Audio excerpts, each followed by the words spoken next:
Equity Mate. I will say this about investing. Everything you do learn is cumulative. What I learned at 20 is useful.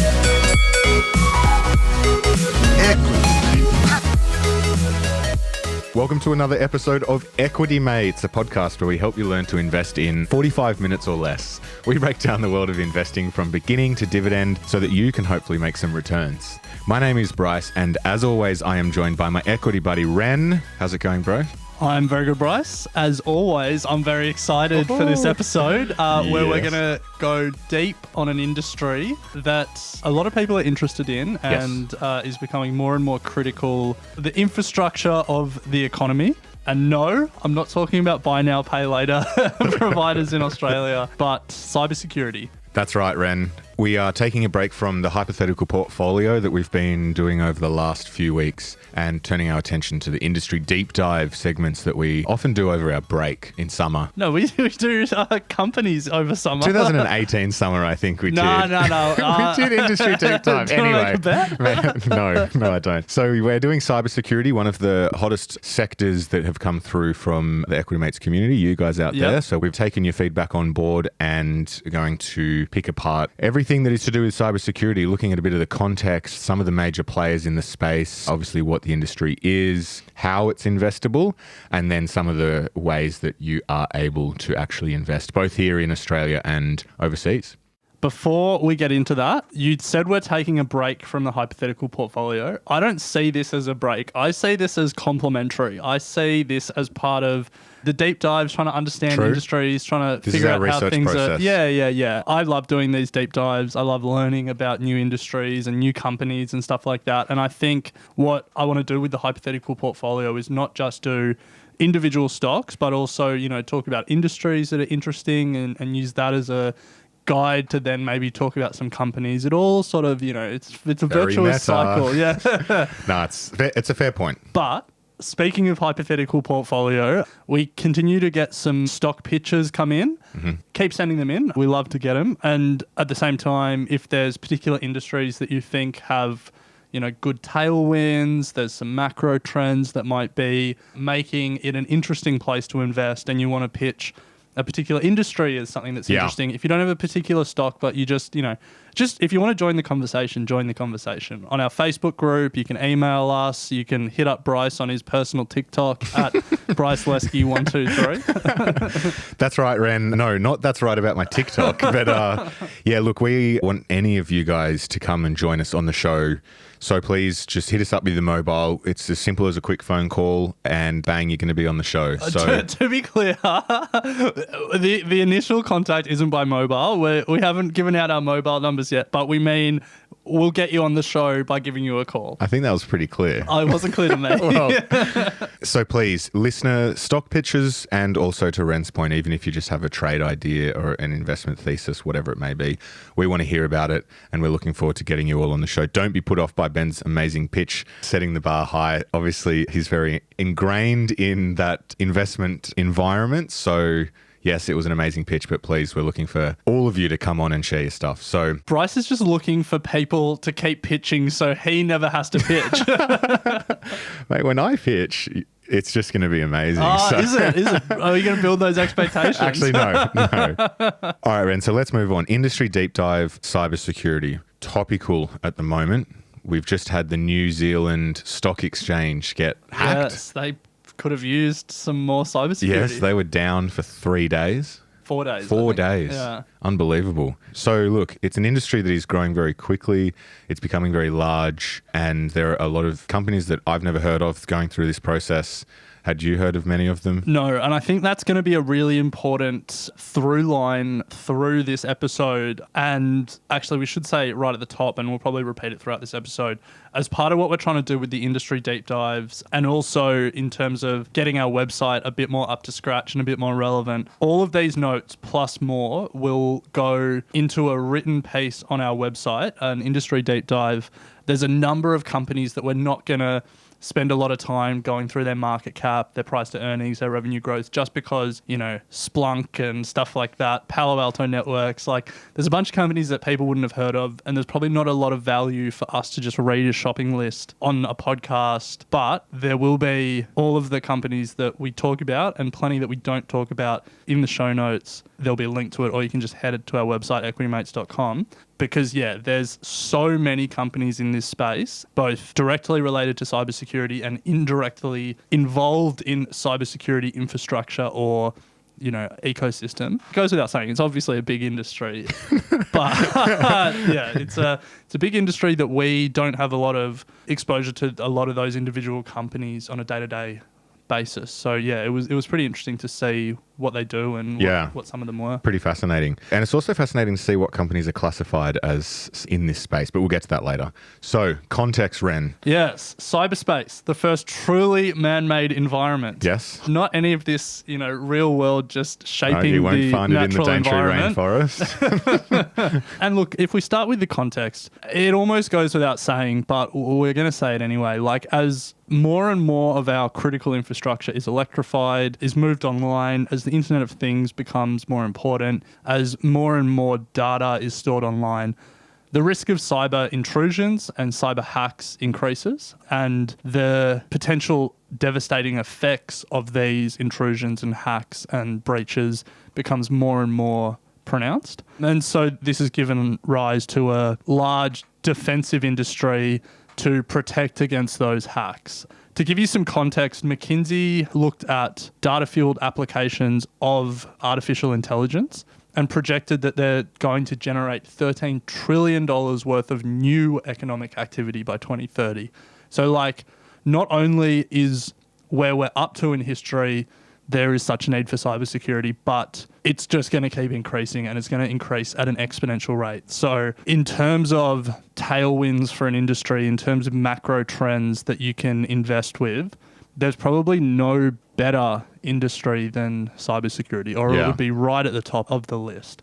So to give some practical examples of some of the risks, there's obviously the theft of personal information, fraud, of data, which you try to do with my credit cards all the time. So that's obviously a big one. And there's been some really obvious examples of that. The US Department of Health and Human Services was hacked, which wasn't ideal because it was a government database. DoorDash, the food delivery company, had a security breach that exposed the personal data of almost 5 million customers, merchants, delivery workers. Equifax, the big credit reporting agency, got hacked and all their data got taken. But, so many companies have had their data stolen. Every company from Target in the US to Adobe. Crazy, It's just, there's such a risk of losing that data and then fraud happening, credit card details being stolen, blah, blah, blah. That happened to you actually, didn't it? Amazon got me. Your Amazon, busted, seriously busted. And then they shoot, anyway, it's, anyway, let's not get into that. But yes, I got done through Amazon. Yeah, so that's a key bucket. Another one, which I think is underappreciated, but I think is the most scary, is the taking down of critical infrastructure. And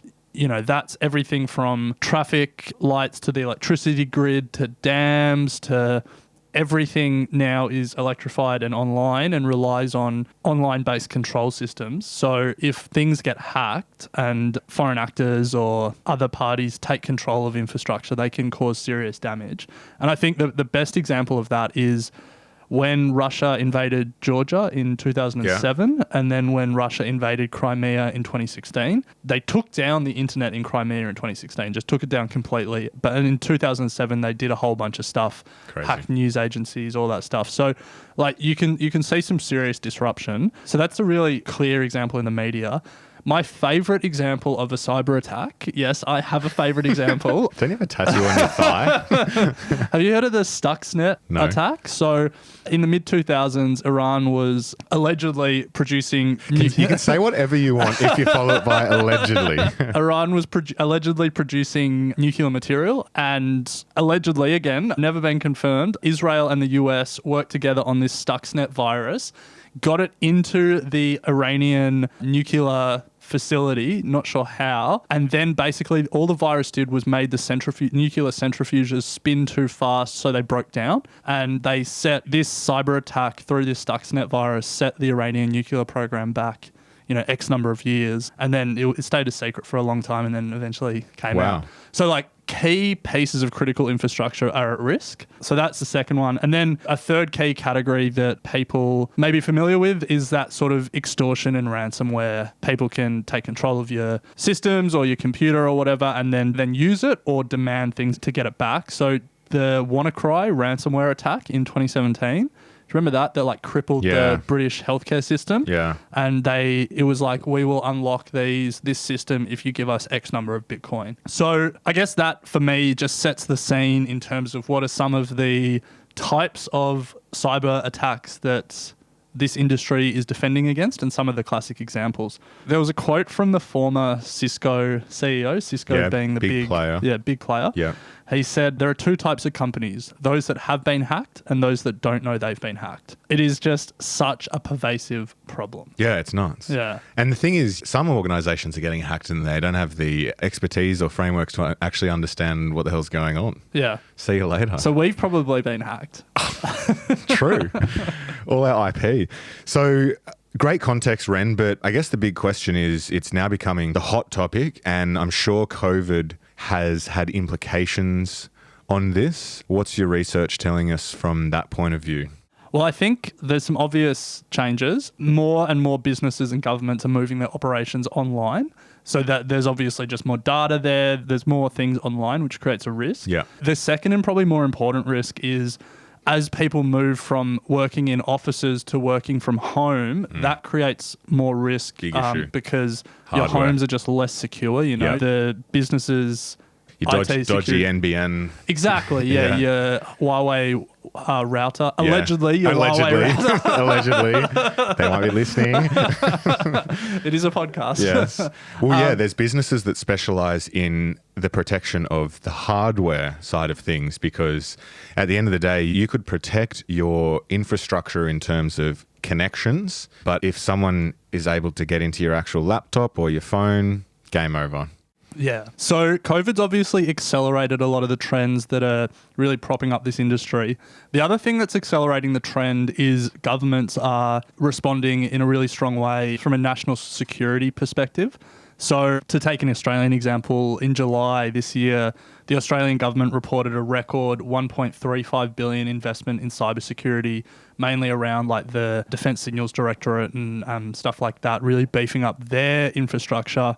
But that's also part of a bigger $15 billion defence investment in cyber and information warfare capability. There's a lot of reasons that this is an accelerating industry and an accelerating trend. Get on board. So if we move from the context to the actual investable industry, yes. Do you want to tell us a little bit about that? So worldwide, security spending is expected to grow 2.4% to reach $123.8 billion in 2020, so significant money starting to come in. And those numbers are coming from research firm Gartner in their latest June forecast. Pre-coronavirus December forecast called for 8.7% growth of the industry, with cloud security being one of the big contributors to that, booming 33% to 585 million. So, I mean, get on board the cloud. Cloud security. This is where you make some joke about like cumulonimbus or something like that. No, I was not going to do that. So over in the States, the industry, the sector is obviously under the technology,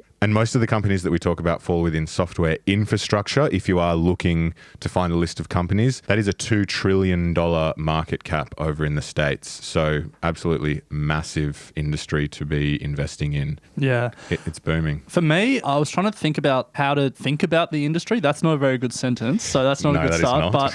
But it's like there's so many different companies that do different parts of the cybersecurity job in the ecosystem. Yes. It's not like you sign up with, Palo Alto Networks and they'll do everything. Yeah. I mean, Palo Alto is a bigger company and they'll do more, but there's so many different ways to think about it. So for me, I was just doing some Googling and reading some stuff, and there's two sort of frameworks or conceptualizations, I guess, to think about the industry. The first one, I guess, was a responsibility-based framework. So there are companies that work on identifying threats. There are other companies that work on protecting networks and infrastructure from those threats. There are companies that then detect when an intrusion is happening. So identifying is like, finding out new threats and stuff like that. Detecting is when they're actually attacking or whatever. Responding is then how there's a whole bunch of companies that then work to remove threats or, proactively respond to new threats. And then there's a whole bunch of companies that do things around data recovery and data protection and stuff like that. So that was one framework that I saw that maybe helps people think about the different players in the sector. Again, we will have this on our website at some point. There was another one which was a little bit more complicated, but there was like a layer-based framework. And so you can think about, there's some layers, there's like a people layer. So it's, how do you stop people doing the wrong thing, stopping phishing email, like people clicking on phishing emails and stuff like that. There's a software application layer. Like phishing industry. Yeah. There we go. There's that Bryce Lesky sense of humor. Software application layer. So like, how do we protect software? How do you stop, like 0-day exploits, which are like, flaws in your software that can be immediately exploited. Operating system layer, machine language layer, a whole bunch of different things. Even things like a geographic layer, like how do you protect physical data centers and stuff from being hacked? Thinking about all of that, if you're a reasonably sized business, you're going to need to be protecting a lot of stuff, a lot of layers. Yeah. This is going to be very expensive. It is. That's why it's a big industry. You need to get a lot of companies on board to protect yourself. Yeah. Some companies might not be able to afford to do this. Yes, correct. How do you know, from a due diligence process, how do you know who's protected and who's not? Well, part of what that government 1.35 billion, the Australian government's 1.35 billion package was to create like a platform or a portal to share information for companies, governments, national security agencies to all collaborate on information for that exact reason, that smaller companies don't have the resources to understand everything that's going on themselves. So I think the government's pretty aware of that and is trying to use their cyber capabilities and their cyber expertise to then help businesses. You can see it becoming like a point of differentiation down the track where companies will more and more say we're the most secure. Oh, 100%. We've got you covered. Yeah. What's that ad for? We've got you covered. NRMA? Something like that, yeah. Companies already do that. Like that was PayPal's whole thing. Like, true. PayPal was the most secure way to pay online. Yeah, but they do it at a there's WhatsApp, for example, encryption. Yeah. I'm thinking Iconic, for example, they probably have, or a larger organization who take in many different points of data, like Woolworths, for example, would have to be protecting way more than just your payments. Yeah. They're not coming out and saying, hey, we're the most secure retailer in Australia. Yeah. From a business perspective, like if I was Woolworths, I wouldn't want to be talking about that because it creates a lot of risk. Two risks. One, people will want to beat the system. Put a target on your back.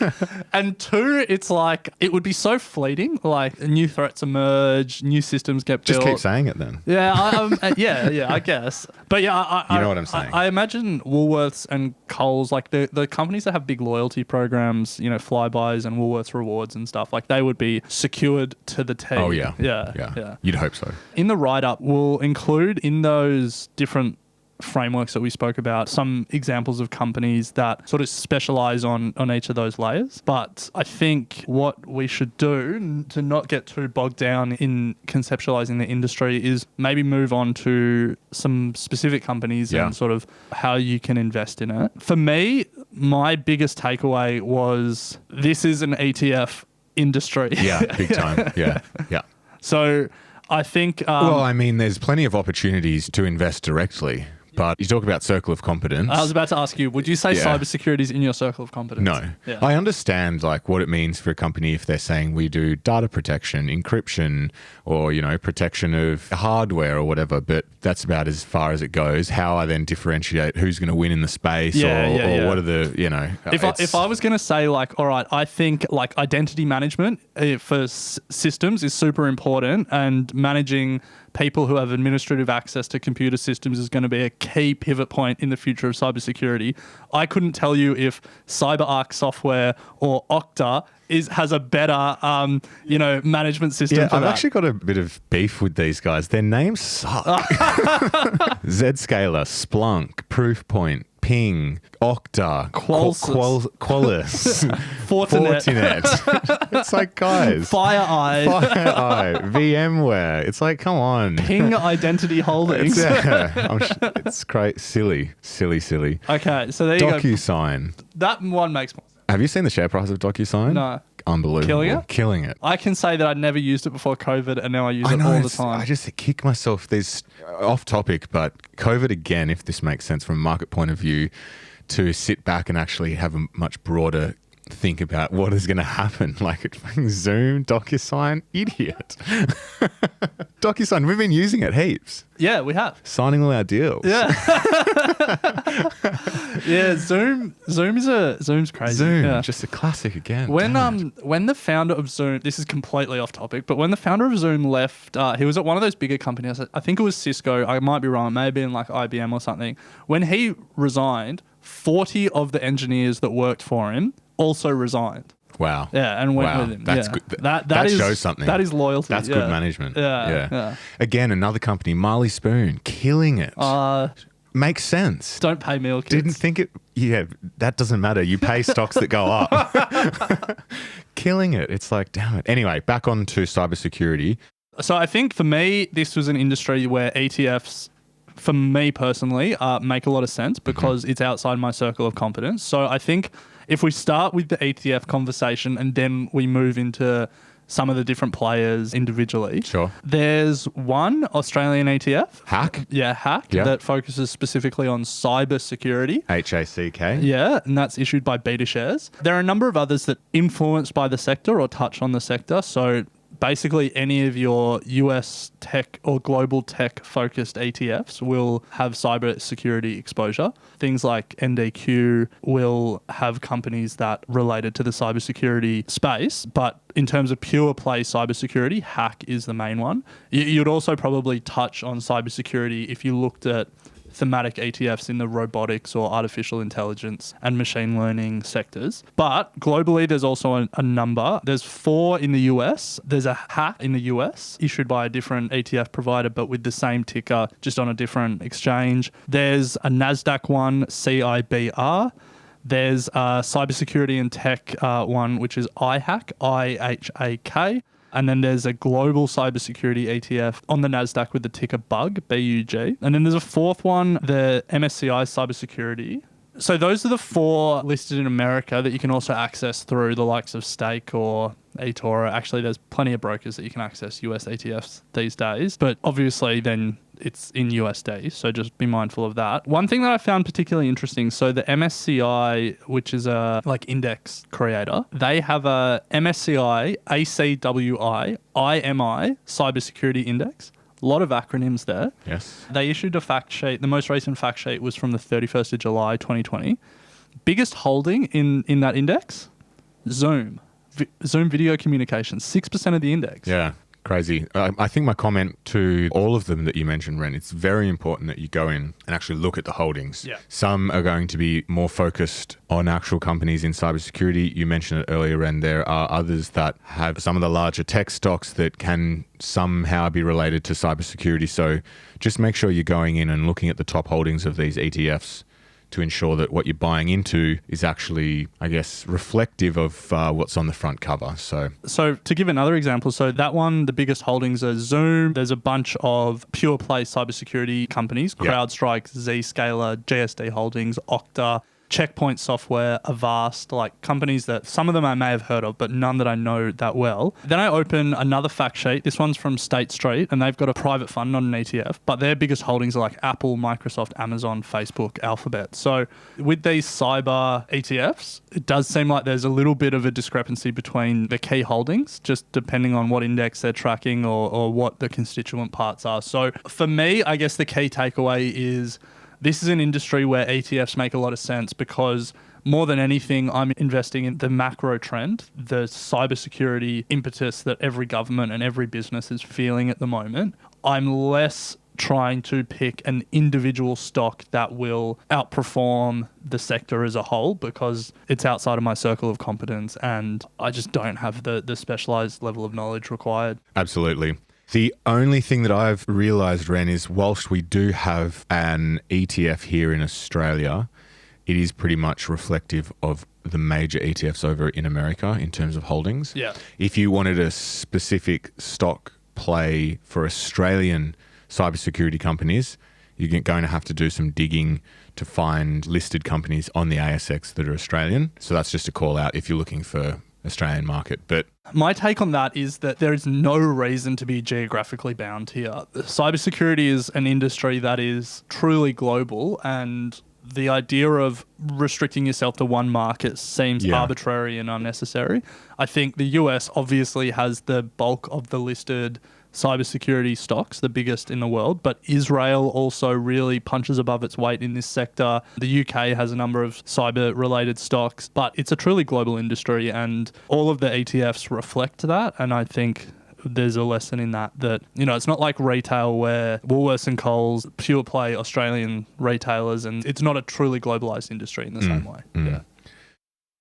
Nice, friends. So that covers off a little bit about the context, a bit about the industry itself, and some of the key ways that you can invest through ETFs. So let's move on to specific companies. Yeah, specific stocks. So for me, the way I conceptualized this was cyber-related companies and then cyber-specific companies. So cyber-related companies, there's a bunch of well-known companies in the world that have exposure to this mega trend. The big tech players, Microsoft, Amazon, Alphabet, they, especially with their cloud businesses, and they obviously do a lot to secure their own networks, and they're exposed to the cybersecurity sector. So that's one. The second is the military contractors. So cyber warfare is massive. The first strike in the next war is more likely than not going to be cyber. And there's a number of players in the sector that have big cyber security or cyber warfare arms. BAE Systems, Thales, Raytheon, there's a bunch that play in that sector. There's also infrastructure players, the likes of Cisco and IBM and stuff like that, exposed to the sector. There's a few different buckets, but then you get into the specific cyber companies.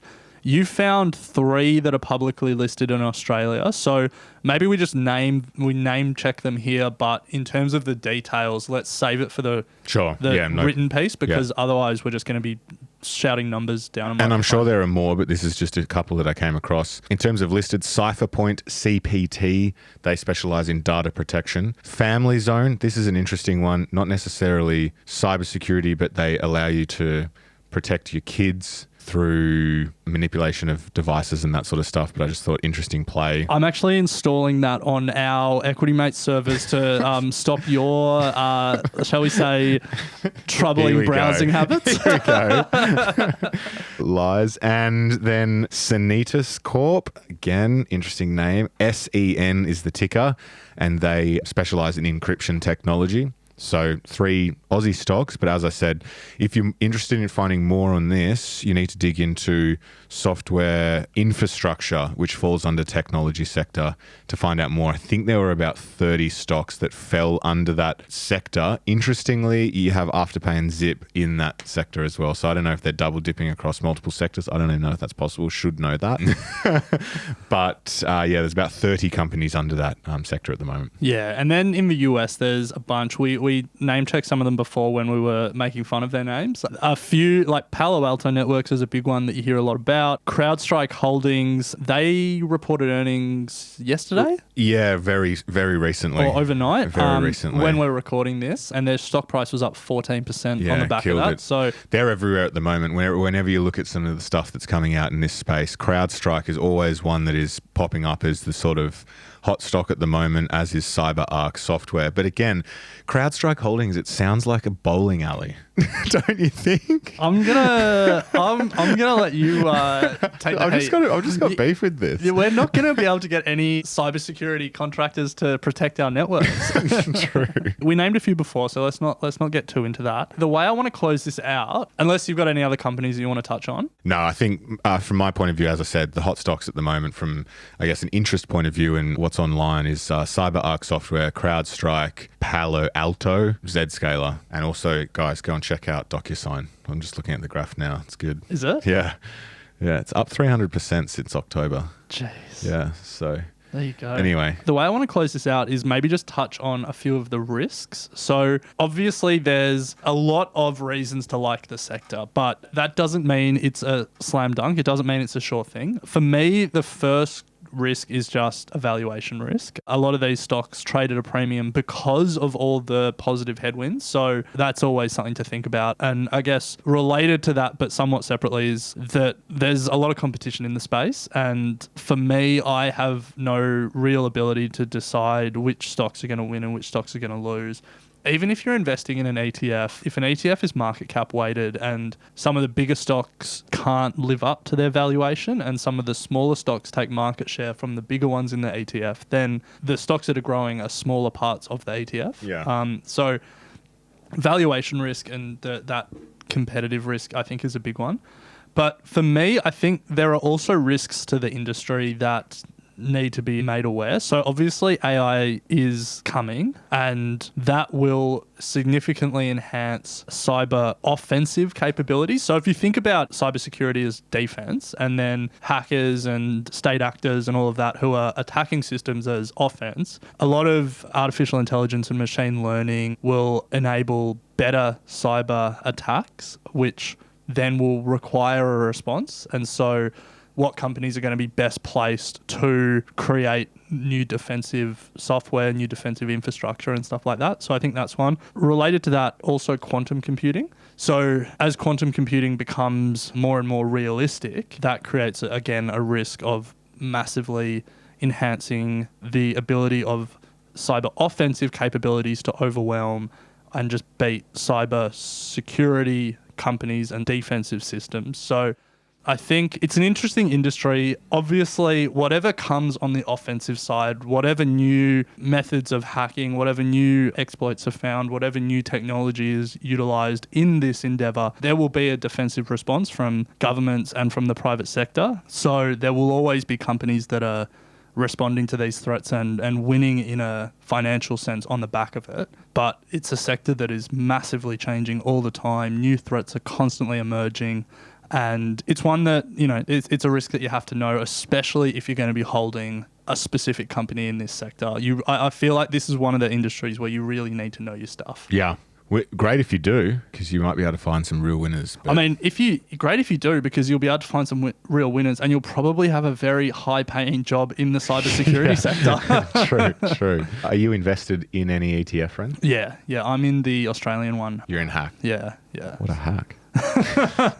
That's, obviously nothing here is a recommendation, but for me personally, I've been in hack for a while. Since we interviewed them back in 2017. Yeah, actually, I think so. Yeah. I mean, it made sense, didn't it? So it still does make sense. It's done well over the years as well. Has done well over the years. Yeah. Well, hold on. What about you? I'm actually not. Yeah, no. What, because you didn't like the names of any of the companies? They weren't talking to me. No, I'm not. For no real reason other than I've focused on other things, I think. Yeah, I've just... It's on my list, yeah. Certainly on my list. And I think this has kind of triggered my thinking that I probably should take some action on it. So we'll see. Nice. Well, that's a great wrap of the industry, Ren. And if anyone has any comments or would like any further, I guess, questions on that, then hit us up on our socials, email, whatever. And to Ren's point before, if you have any investing ideas or thesis that touch on cybersecurity, we would love to hear from you. Welcome to come on the show, chat to us for 10, 15, 20 minutes, whatever you like. Yeah, if you have that knowledge and you can tell us which of these companies with a stupid name it's going to win in this field, we want to hear it. We do want to put some in our satellite portfolio. So, well, maybe. It depends on the pitch. But at this stage,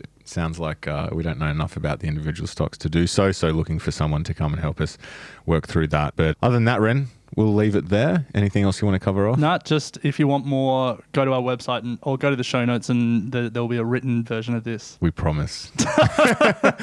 At some point. At some point, yeah. Fast and loose.